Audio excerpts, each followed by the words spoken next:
Welcome to Tonight Live. I'm Paisley Beebe, and welcome also to our viewers on the web who are also in chat. Later on tonight, we meet Bonnie Nardi, or Bonnie Lefavre, as she's known in Second Life. Bonnie is from the Donald Bren School of Information and Computer Sciences at the University of California. She is the author of a book written about her personal experiences inside the world of Warcraft called My Life as a Night Elf Priest, which is why I'm wearing this outlandish costume tonight. We also meet Second Life musician Sojurn Rossini. But first, the Second Life Community Convention is a conference organised for Second Life residents by Second Life residents. This year it's being held from August the 13th to the 15th in Boston, USA. This year there are 8 tracks planned, and they include business and enterprise, education and research, live music and performances, government and non-profits, health and support, fashion and design, communities and social, technical and open source. Fleep Tuqe is the spokesperson for the convention this year. Welcome to Tonight Live, Fleep. Hi, Paisley. Thanks. It's great to be here. Why was Boston chosen this year? Oh, actually, that's a really great question. Where the convention will be held is always a matter of great debate. But at the end of the convention last year that was in San Francisco, we actually did a survey of all the folks who attended and said, what cities would you prefer the next year's convention to be in? And of course, San Francisco always wins because that's where Linden Lab is. But we try to mix it up geographically. So Boston had the second highest votes after San Francisco. So Boston it is. And I've never been, so I'm really excited to see the city. Everybody likes to be on the coast, don't they? Well, it's nice because there are concentrations of Second Life residents on both coasts, and for those of us who are sort of in the middle, like I am, it's nice. It's a nice little vacation to go and see the cities. So, can you take us through some of the tracks that will be presented and explain the sort of who the people are that are presenting and what the presentations might be like this year? Sure. Well, we have, as you mentioned, we have quite a few tracks, and the reason for that is because, as those of us in the audience know, Second Life is a platform that hosts just so many different kinds of activities. And, you know, the community convention is really an attempt to bring all of the diversity that we see in world into that real life venue. So, for example, the business and education track will have, I guess it's sort of a dual focus. It's both in-world business. So if you're like an entrepreneur with your own clothing store or shoe store, there will be presentations about how best to market things in Second Life, but also the use of Second Life by larger corporations, say, you know, an IBM or a large company like that, and what they're doing. So that track kind of encompasses both. Education and research really focuses on the way that universities, colleges, and even K through 12 schools are using Second Life for teaching and learning, and then also to highlight some of the research that's being done in this environment, both about how to use it for college, or for teaching and learning, but also sort of studying the behavior of Second Life residents. Sometimes there's some great research out there that sort of delves into how people live their virtual lives. The fashion and design track, of course, will sort of talk about the whole fashion industry and how to market your fashion lines. Government and nonprofit and the health and support track will focus on how Second Life is being used by all of those different industries and interest groups, and talking about how to make Second Life more accessible for users. The live music and performances I'm really looking forward to. We have a great lineup being planned right now of lots of Second Life performers who are going to come and give us a live show in Boston. The communities and social track is sort of a catch-all, and we didn't want to leave out the fact that not everybody uses Second Life for work or really serious purposes. Sometimes it's just about the fun and the communities and the networks that we build here. So we'll be talking about how to do community building in a virtual environment. And the last track that we added this year is the technical and open source track. That will talk about some things like the third-party viewers and how Second Life in the future may be compatible with other virtual worlds and where that future is headed. So I think that's kind of an overview of the content in terms of the program itself. Have you got any idea of some of the social things that you're doing this year? I know last year you had a couple of tours organised for the convention years to go on. Yeah, actually, this year we have a couple of things. First, there'll be live music and performance, of course. And then there will also be on Saturday night an avatar ball to dress up as your avatar or come as you are if you don't feel like going the full costume route. And then we're also offering an opportunity for folks who are coming. If you go to our website, which is slconvention.org, you can actually plan a social event. So we left little breaks in the evening schedule to allow people to have birds of a feather meetings, or if they want to have a meetup of their communities or groups in world. And so that way we're hoping to sort of capture the whole thing. Yeah. How's the hotel this year for tolerating noise and sound? I do remember one particular part I went to last year where the police were called. Well, we're certainly hoping that there won't be any issues Can you imagine like that? The call out police? 20 nerds in a room causing a ruckus, get up there. And they looked at us like, oh, God. Well, I think the hotel is, we let them know what kind of a community was coming and that there would be lots of very creative, tech-savvy people. So I think we're still working out some of the venue details, but I'm hopeful we're actually going to have our own little lounge area. So besides the track rooms and the ballrooms and all of that, there'll actually be a little space for us to sort of just mingle and congregate, and people can be chatty there and hopefully not disturb the other folks at the hotel. Yeah, we took over the foyer, and after sort of around about 11 or 12 o'clock, and they were cool about it. They let us play in the foyer, and the other guests kind of would wander past and have a listen. It was really quite nice, but is the Boston hotel a little bit more strict with that sort of thing, perhaps? Is that why they've kind of given you another room, or they've just decided you can have this green room and hang out there? Well, I think it's a smaller venue than what we've been in before. And, I think that generally we wanted to provide a place, too, where some of the musicians, if they want to jam or if somebody wants to, do something else, we just wanted to provide a nice social space so that Second Life folks could find each other. Because sometimes when you're in one of those big hotels, it's, if they're not wearing their name tag or something, you don't know who's who. So this way we'll have a designated social space to just kind of hang out and chill. Yeah, that's great. Those lanyard things that they make you wear at conferences always really annoy me, because you end up looking at everybody's belly buttons or their crotches. Well, it's a tricky thing because particularly with this convention, you won't recognize somebody because they're not in their avatar form, but the badges we're designing this year are actually going to it's a really big badge with a really big picture of your avatar. So hopefully cover up the crotch completely. Yeah, hopefully. Yeah, I know. That's what I reckon. Someone in the audience said they don't have tags over their heads. It's really annoying. They should have like little Alice bands on, I think, with a little tag over your head, see-through tag, just that like would you have be pretty in Second cool. Life. It gives you more work, though, doesn't it, Fleep? And will the food be better this year? Because last year there was a lot of chips and Mars bars on offer in between the conferences, and people weren't really happy with that. Oh, I think this year, I think people are going to be really happy. The hotel catering has a really nice menu. We haven't made the final selections yet, but I think that the meals are going to be wonderful, actually. And there are also like 9 restaurants right in the hotel or something like that. I mean, there are tons of different choices. So, if you happen to not like something that's being served, you'll have plenty of opportunity and options very close by. Fantastic. Now, how are you going to get the in-world residents involved? One of the things that always befuddles me about these conventions is here we are in Second Life trying to promote, have your conference in Second Life virtually save, on airfares. And we are holding a real-life conference in Boston.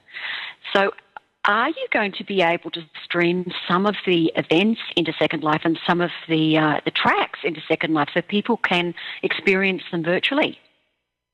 Well, that's a really great question, and the answer is it depends on the community. I mean, the issue is that we need volunteers on both sides. We need volunteers in Boston to help man the cameras. I mean, I think sometimes people think that the convention is run by Linden Lab, and it's not. It's all the residents. So if we have enough people who volunteer and can bring cameras to help us stream everything in Boston, and we have volunteers in World that can help sort of coordinate things on the in-world side, then we absolutely want to bring in as much as we can. So again, I would encourage you, even if you're not coming to the convention in Boston, go to slconvention.org and click on the volunteer link and sign up to be a volunteer in World or Boston. We're also building the venue right now. So if you want to help, there are plenty of opportunities. We really, it's a community thing. So if people are unhappy with how it goes, I always say get involved. That's the answer.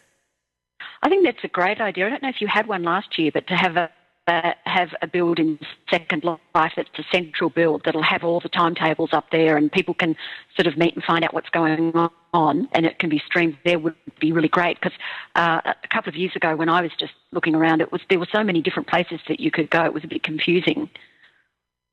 Yeah, well, we should have a central venue this year. We should have, like I said, we haven't even started the construction. We're just pulling the build team together. But by then, we should have a central location for the grand ballroom and then all of the track rooms. And as much as, like I said, as many volunteers as we have to help us get that content in World, it should be a very easy to find the information and the content that you're looking for. And how are Linden Labs going to be involved this year? Last year they put on a luau for the residents in a park. We had punch. Nobody punched each other, but we had punch and hors d'oeuvres and everything, which was a lot of fun. Have you got any ideas of what they're going to be doing this year? Well, I think, when it's in San Francisco, it's a lot easier for Linden Lab to participate because they're all there.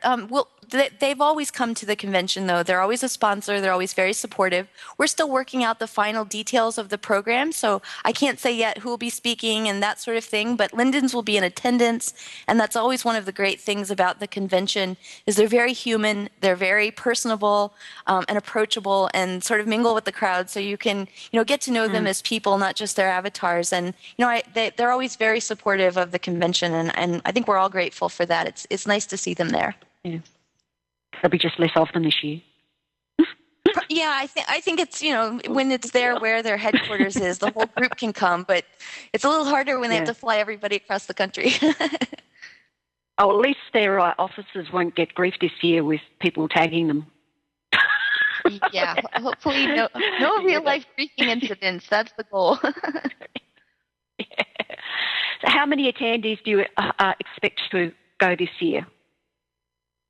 I think our goal this year was like between 350 and 400 attendees based on, previous year's experience. I think we had sort of a breakout year in Chicago at the height of the hype cycle, but generally it's about a 350 to 400 person event. And, ticket sales are going well, and I would really encourage people, if you want to come, the hotel discount is ending soon, and, I don't know if we're going to sell out, but I would certainly encourage people to register sooner rather than later. And of course, if you're coming, the deadline to submit a proposal is July 15th. And, we're hopeful that people who are coming, one of the formats we're doing this year is called the Speed Sparks. So if you don't want to do like a big full hour presentation, you can do 20 slides in 5 minutes for a really rapid sort of fun presentation style. So if you're coming, we encourage you to at least do one of the 5-minute slots, because I think it'll be a lot of fun. That sounds like fun. Thank you very much for being our guest on Tonight Live. Again, Fleep, it's lovely to have you on. I wish I was coming, but this year is not the year for me to go. Oh, I know. Somebody suggested I start a sort of an account and get people to sponsor me to go, because I've got to come from such a long way. That's my excuse. But it's not fair to the people in the Congo that would like to be there. So, you should. I would throw some Linda into the pot. Oh, gee, thanks. Thank you. Thank you very much, Fleep. I'm sure you're going to have a great time. I certainly did last year. It was a trip that I will never, ever forget. It goes down with one of the best holidays and the best experiences that I think I've ever had overseas. It was just wonderful. So best wishes to everyone going and everybody that's involved. It really is a wonderful time, and I hope to see folks there. Thanks so much for having us. Thank you, Fleep. Next up, Second Life musician Sojurn Rossini will be playing one of his original tunes for us.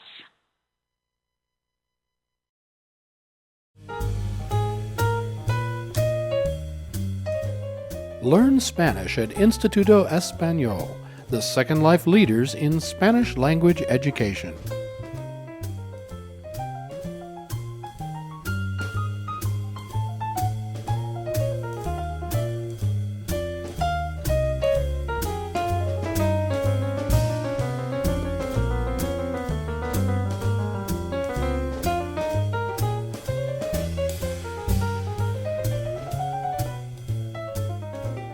Transformational talismans, trinkets, and treasures from the dream merchants at Alchemy Immortalis.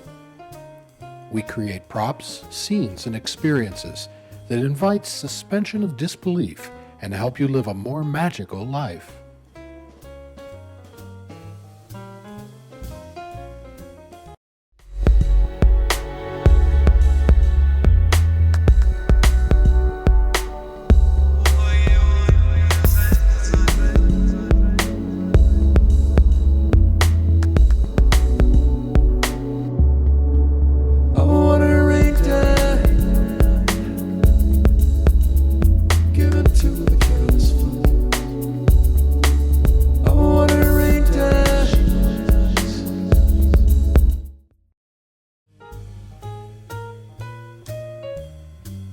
Citizen D builds and sells high-quality, fully functional robots, automatons, and other useful scripted gadgets at affordable prices. Visit their beautiful flagship store located on Route 1 across from the famous Mormo sign in historic Mormo. Sojurn Rossini has been rocking the Second Life music scene for a few years now. His real-life counterpart has spent the past several years travelling about the United States, playing in bars and at festivals. This 30-something singer has come a long way in his short life and would like nothing more than to continue growing here in Second Life. Please welcome to Tonight Live, Sojurn Rossini, singing his original tune, Solace.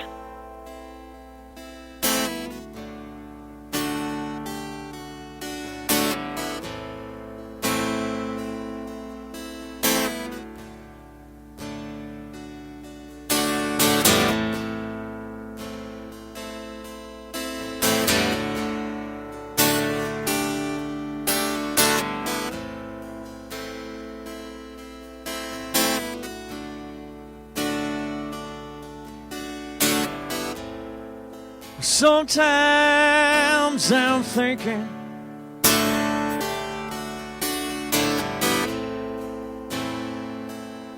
that everything's sinking,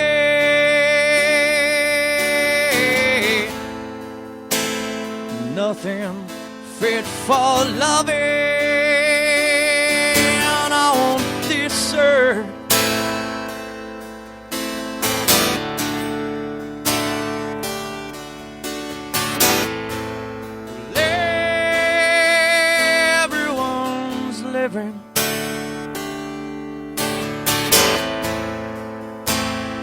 But nobody's driven,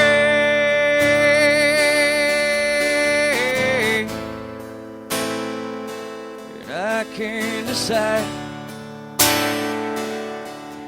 what it's worth.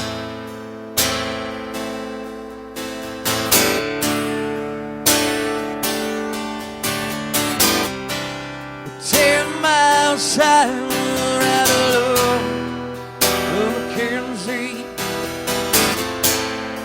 there's a little place called 420 Road. You know it's the heart of my envy.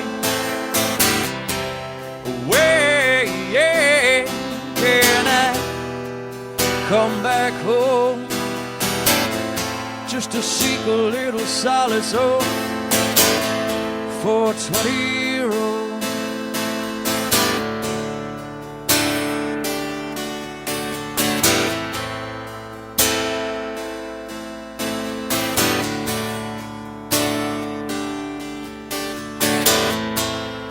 Lately, I've been loving, oh, everything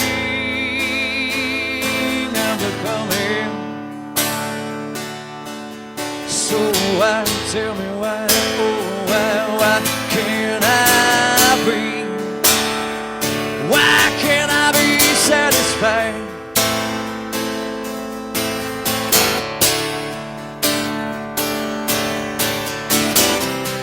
'Cause 10 miles out along the Mackenzie, oh, and 420 road, you know you're the heart of my envy. Where, yeah, can I come back home just to seek a little solace? Oh, 420 road, 420 road.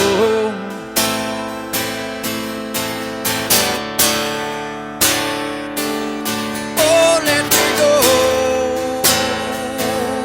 Oh, I got a secret little solace, so I got a secret little solace, so you know I gotta seek my solace, so 420-year-old.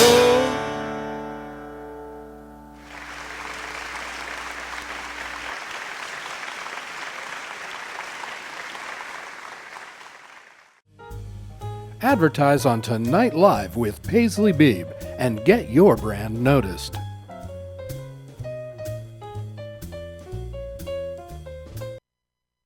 Welcome to Tonight Live, Sojurn. Thanks for having me. Sojurn, how did you become a musician? I was born this way. It wasn't a choice. So were you playing an instrument the moment you came out of the womb? No, but I've been singing since I could talk, if that counts. What was the first instrument that you played for any long period of time? Besides the vocal cords, that would probably be the saxophone, somewhere in junior high. Okay. And what happened to that? Just went the way of most saxophones? No, it's just it's really hard to sing and play saxophone at the same time. It is. It absolutely is. So tell us a little bit about that song that you just sang for us, Sojurn. When did you write that? Actually, that song is about a real place. It's on top of a mountain just east of Eugene, Oregon. I traveled a lot before I landed back in my hometown. I traveled all over the country with my dog, and we just kind of hitchhiked around and checked out everywhere. And that was a place that I had a lot of life-altering experiences. And I found myself sitting on the side of the road in Cleveland, Ohio one day, and it was cold, and I think it was snowing, and it was not a month where I was used to it snowing, and I was just kind of bummed out. And I started thinking about that place, and that's just kind of what came out. Just I don't. Do you do a lot of playing in real life at the moment? At the moment, not so much. I did for a long time, and then I kind of I figured after a while, I just kind of wanted to settle down a little bit, so I came back to my home state and my hometown, and I just actually, believe it or not, I enrolled in college after 12 years being out of high school, and started going to college and started building a computer, and then that's kind of how I ended up here. Is it? How did you end up here? Did somebody recommend Second Life to you, or are you a gamer? Is that your background? No, neither of those. I don't play games. Just across the board, for anybody out there listening, I don't play games. But no, I was actually building a computer. I was just kind of bored, and I was seeing how big and tough I could build this computer. As a matter of fact, I'm looking at the computer right now, and I built it, and I needed something to test what I had put into the box. And I heard I was reading an article in PC Mag or something about how this Second Life was a resource hog, and that's exactly what I needed to test all my parameters of this machine. So I came in, and that's pretty much that's pretty much all she wrote. I heard some guy singing in here, and I asked him how he was doing it, and they said it was live, and I didn't believe him, and it all just kind of fell together. So how's the computer handling it right at the moment? Have you had to do a lot of upgrades since the first time you came in? When I built this computer, Core 2 Duo, but they were just about to be out, so I had it built ready for those. And without getting into a whole bunch of technical stuff, I had the architecture so that I could just kind of flow with it when the quads came out and when the RAM got better and everything. So it just kind of was upgradable. But actually, believe it or not, thanks to Moore and his law of how fast things double and speed progresses, I'm not even on that computer. It's more of a just sitting on the desktop next to me. I'm actually doing everything I do from a laptop these days. So. Well, there you go. See, the desktop will be obsolete eventually, I guess, won't it? I hope so. They're heavy. Yeah, I know. I've got mine rigged up at home with a laptop, but I've just got everything attached to it. I guess that's the way it's going to go. So when you started to sing and play in Second Life, did you find that easy to do, being as you came from a background in IT and tech and all that? Yeah. It was just kind of weird because actually, believe it or not, I'm really not, much of a geek per se. I mean, I wish I was because, that kind of has some pretty cool connotations these days. But really, I just, my parents were always into computers, and I just, personally was never, I just kind of guessed, I mean, I just kind of, it was like Legos for big kids. There's only one place where you could plug in everything. So I just kind of got it all plugged in, and it just kind of happened to work, and I just kind of rolled with it, But when I got in here, the combination of playing the music and having the computers and everything, like I said, it really just kind of fell together. I mean, it was like, it was like the stars aligned, and that was what I was supposed to be doing. So I just never really questioned it. Yeah, it did pretty much just flow. Has it changed or altered anything in your life as far as being on Second Life goes and playing music here? Well, I've had a couple of pretty big things happen as far as this goes.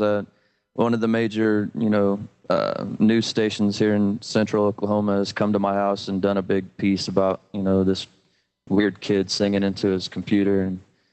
And eventually the University of Oklahoma got wind of what I was doing, and they were just kind of curious to know how I was doing what I was doing. And they ended up sending me to Las Vegas to the National Association of Broadcasters convention. And I ended up going out to the NAB show. Sweet gig. How come I can't get one of those? Yeah, they put me up at the Sahara Hotel, and I had my own little time slot where I got to explain to everybody what I was doing. And somehow they ended up not having internet in the room I was in, but I faked it pretty well, so it worked out all right. Isn't that typical though? You go to do a presentation on the internet and the damn Wi-Fi doesn't work. It's always the way. Yeah. Oh yeah, for sure. Yeah. Wow. Well, that's pretty exciting. As far as your music goes, where's the growth been in that for you by being in Second Life? Have you found that you're like writing more songs, or you've changed anything about your style in music since you've been here?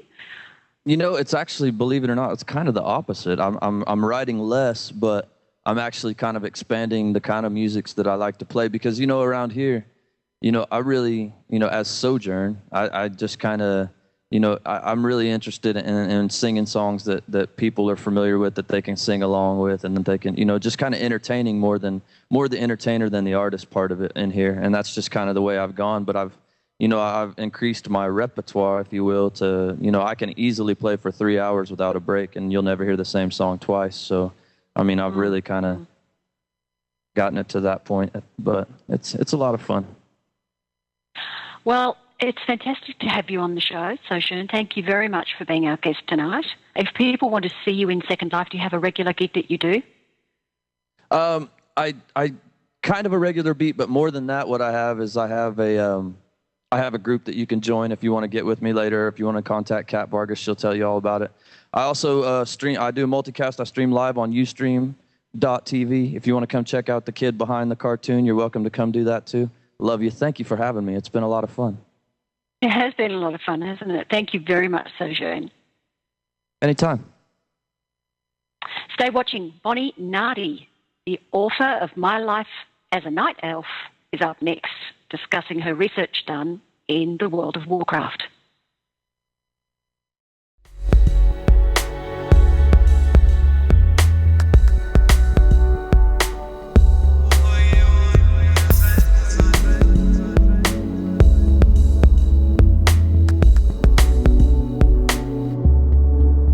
Oh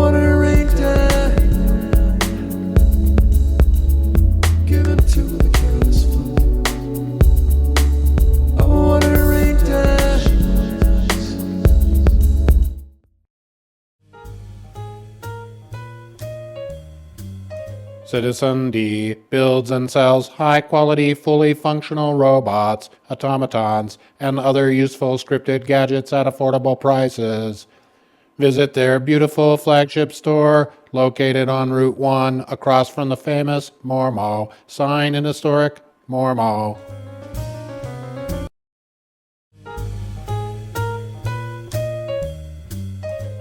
Learn Spanish at Instituto Español, the Second Life leaders in Spanish language education.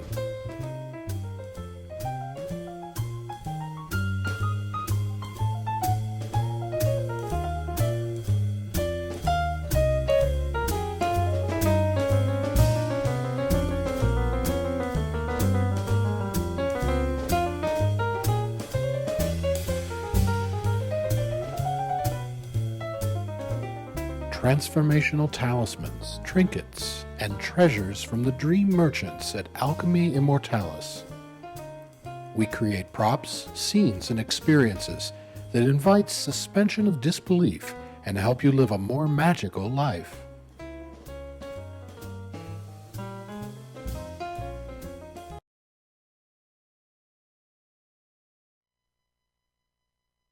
Bonnie Nardi, or Bonnie Lefebvre, in Second Life, as she's known, is a faculty member in the Department of Informatics at the Donald Bren School of Information and Computer Sciences at University of California, Irvine. Bonnie has written a book released last month concerning her experiences inside the world of Warcraft called My Life as a Night Elf Priest. My Life as a Night Elf Priest. Bonnie trained as an anthropologist and now studies how people use technology and how it transforms human life. Up until 2005, Bonnie had never played any kind of computer game. In fact, she actively discouraged or banned her kids from playing computer games. However, Bonnie joined the World of Warcraft, one of the largest internet online games with about 11 million players in 2005, for research and teaching purposes. In the process, she became totally immersed and is now a regular player. Welcome to Tonight Live. Thank you very much, Paisley, for having me. Tell us, Bonnie, a little bit of the story as to how you came to first play World of Warcraft.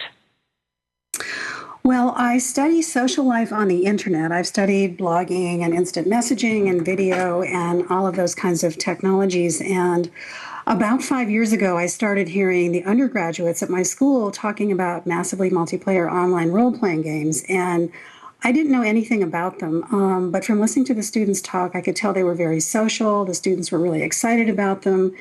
And I thought I should just have a little bit of a look, even though I was certainly not a gamer. And as you said, didn't like video games and thought they were a waste of time. But it seemed like there was so much excitement, and it might be a new venue for socializing on the internet that I thought I should have at least a little bit of an idea.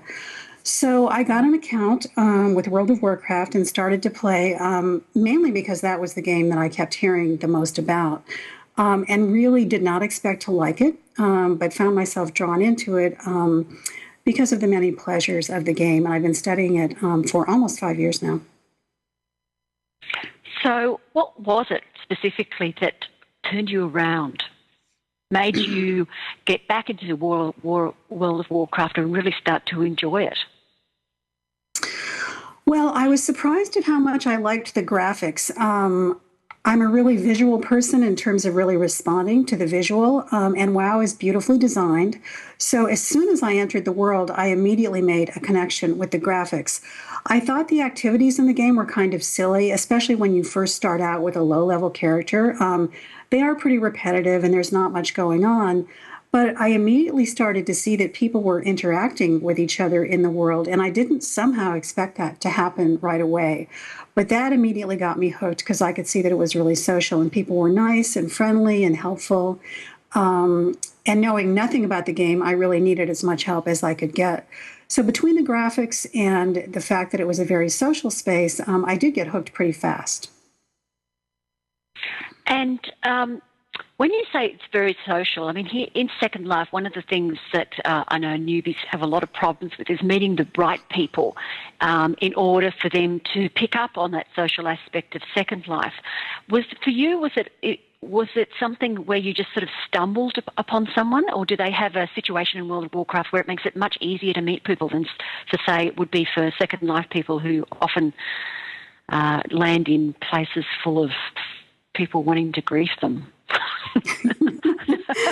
Yes, I do think, I think it's definitely easier in World of Warcraft. I mean, it is a game and not just a world, so there are lots and lots of structured activities, things where collaborating makes it easier to play the game. So people are right away looking for others to interact with.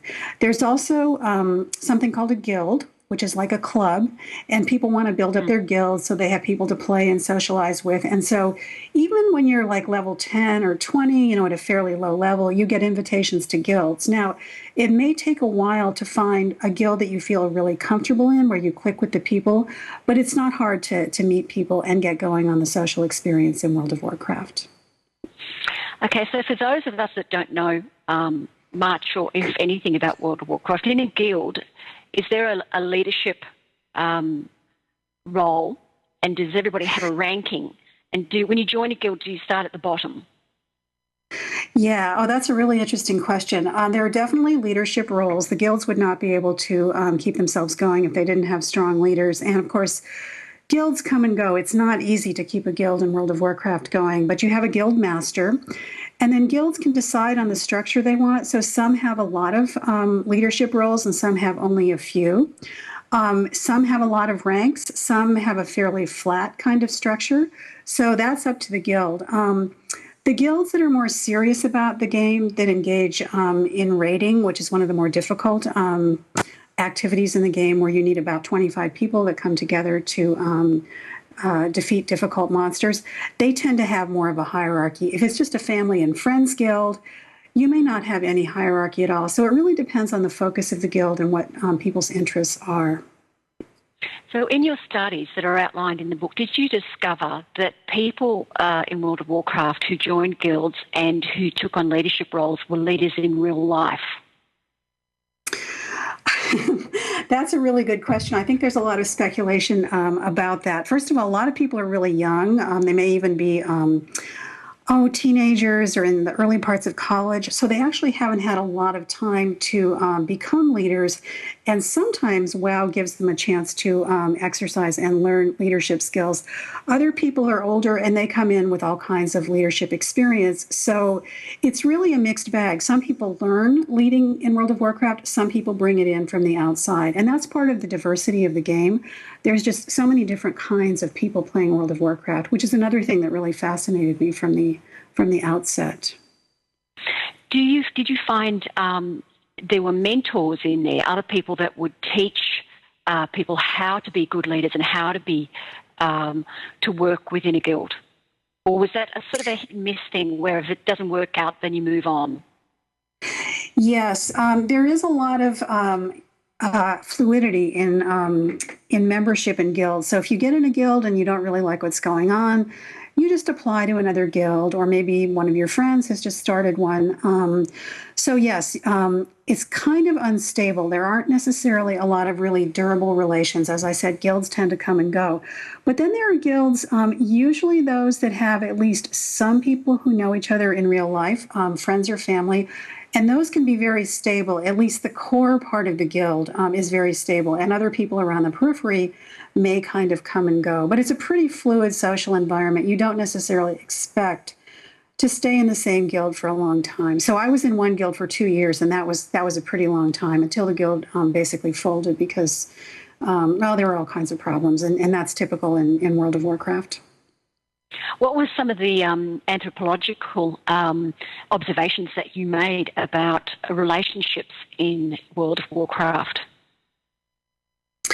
Well, I was surprised at how flexible and dynamic I guess they are. So you can go into World of Warcraft, you can play all by yourself if you want to. You can play in a very casual way and maybe have a few friends that you tend to group with. Or you can play in a really serious way and have people that you spend a lot of time with and you get to know them very, very well. Of course, it's an online world like any other, and so sometimes people meet other people they're interested in and they fall in love and get married. Sometimes people get to really like the people they know in game and they meet them out of game. They have parties and gatherings, and other times you just have these very casual, lightweight relationships that are very, very fun. So you have this whole spectrum, and I think that's one thing that really fascinates me about the game is how it sustains this spectrum of relations from extremely casual to quite serious. So when other people are looking at MMOs and they're disparaging them and saying, if you make a friendship in an MMO, then it's not real. What would you say to that now after being involved in World of Warcraft for some time? Yeah, I think there is a lot of paranoia about people leaving behind the real world and going into virtual worlds. But I think what I would say to those people is, number one, these casual, lightweight relationships are just fine. They kind of are a substitute for what we used to have in the United States, at least, where people would go to bars, they would go to bingo nights, they would go to beauty parlors. And those were places where you just kind of really relaxed, and it wasn't serious. It was defined by not being serious. And I think everybody needs that because we have so many pressures of work and school and family.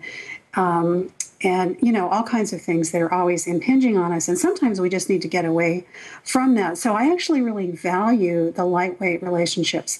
But on the other hand, we're all people, and whether you're online or offline, you find the people, you gravitate toward the people that you like. And sometimes those relations deepen. And as I said, it's not unusual for people to fall in love and get married, to find out that they really, really like the people that they play with, and they find other ways to meet them offline. So again, the whole spectrum, and I think it's all valuable. I think the mix is what's really, really exciting. Mm-hmm. So what about the whole question of addiction to World of Warcraft? Do you think that is a beat up, basically, from a lot of people in the press who, because they don't understand it and it's relatively new to a lot of them, are sort of, winding things up in a fearful sort of way? I do think that it is possible to play too much. I mean, World of Warcraft is like food or alcohol or exercise, things that we like, that make us feel good, that we can certainly carry to excess. I think with respect to the press, of course, they're always looking for the sensational. So a story about somebody being addicted is much more sensational than a story about somebody who plays, 10 or 12 hours a week, just like you would watch television, and there isn't really a story there. But yes, some people do play too much, and that's because they have problems in their lives, and they're going to the game just as you would go to food or alcohol or whatever to try to get some kind of solace. Mm-hmm. Did you find that playing World of Warcraft for a lot of people gave them a bit more confidence in real life? I know that some of the guests I've had on the show here have definitely said that about Second Life because they're anonymous a lot of the time. They can express themselves freer, do things that they wouldn't normally do.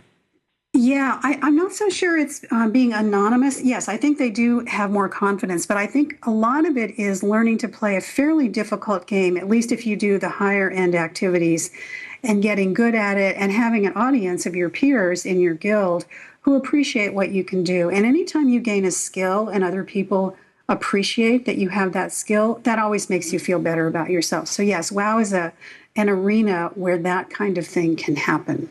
I'm just wondering whether that sort of feeling only stays in the game, whether they develop confidence that translates over to real life as well, where they discover, something about real life that also, where they can get that confidence and that reinforcement because of what they're doing in the game.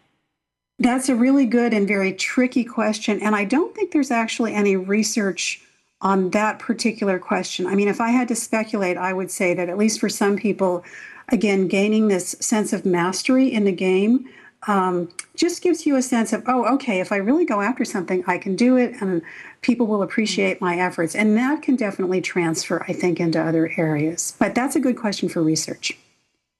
What sort of people are playing World of Warcraft, Bonnie? Did you get any idea of the sort of cross-section of people? Yes, when I first started playing the game, I kind of thought, the stereotype was probably true, the fat guy living in his mother's basement, and that it was going to be young males who didn't have a lot of social skills.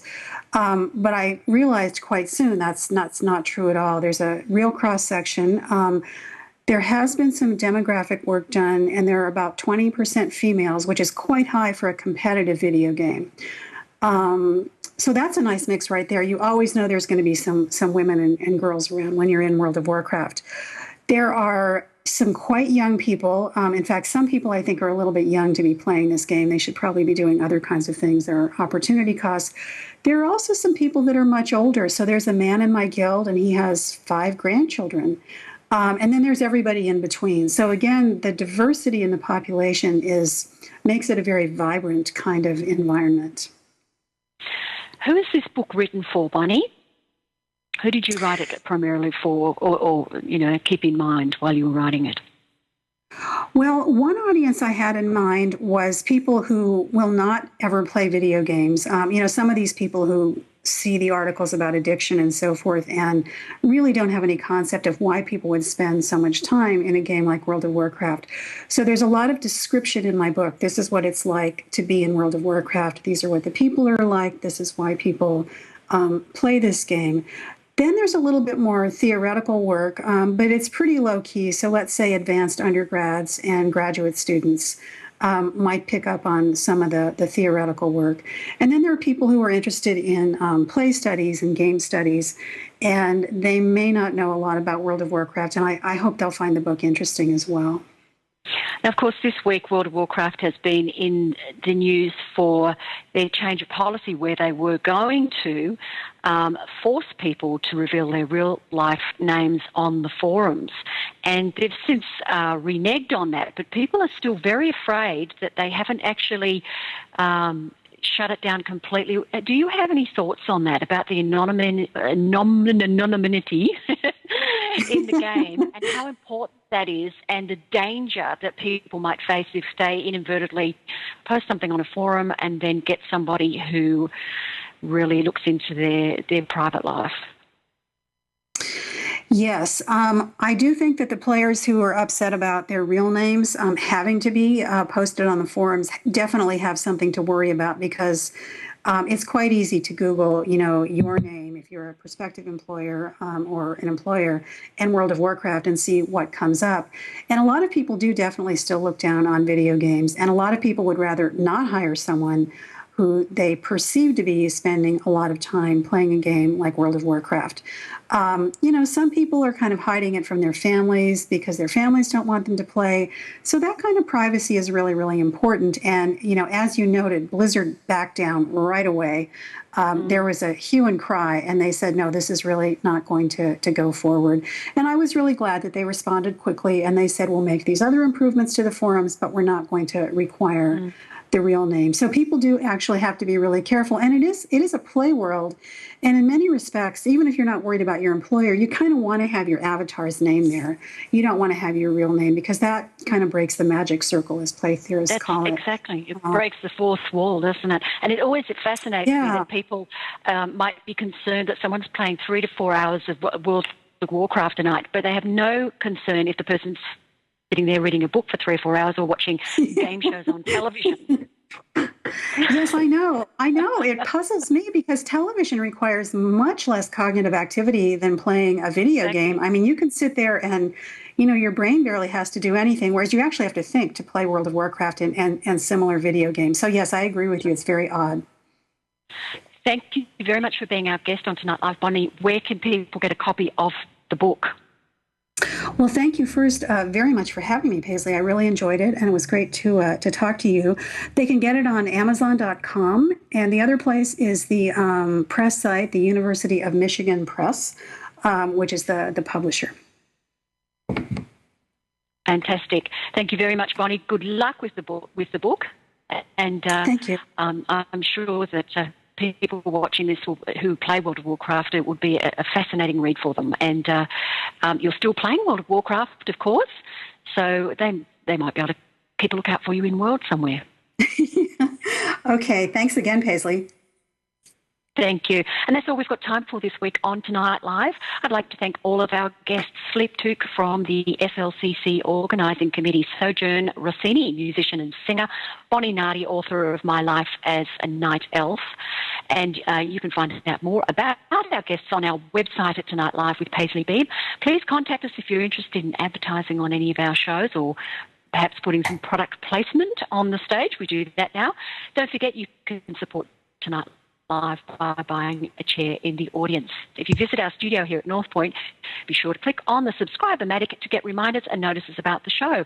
Live and Kicking, our Perfect World Productions music show, will be featuring Moshang Zhao at the spectacular China Tang Empire Sim on Tuesday night at 9 p.m. Fabulous Fashion with Angie Mornington is back tomorrow night at 6 p.m. next door in the Fabulous Fashion Studio with a new look. She is talking with Kamira Madison, designer and owner of Trebeau, and stylist Jenna Lawyer. Angie has a brand new look for her show. We're very excited about the new logo designed by our logo winner, Jacquel Tourog, and our new intro done by Rice and Fall from Fall Films. I look forward to bringing you Tonight Live next week, 6 p.m. in the North Point studios. Good night, everybody.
You